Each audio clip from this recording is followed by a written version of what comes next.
Never trust that the business is going to produce the best result.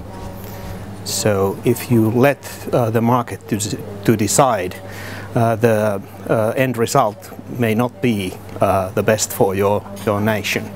Never let the broadcast resources to be controlled by only one company. There should be competition, and it should be encouraged by creating more than one broadcast delivery company. That would be my advice.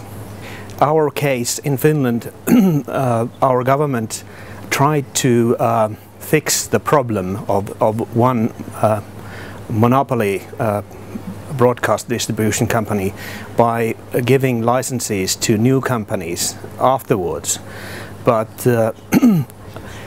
they have had difficulties in entering the market. So if you notice the problem afterwards, it's harder to fix.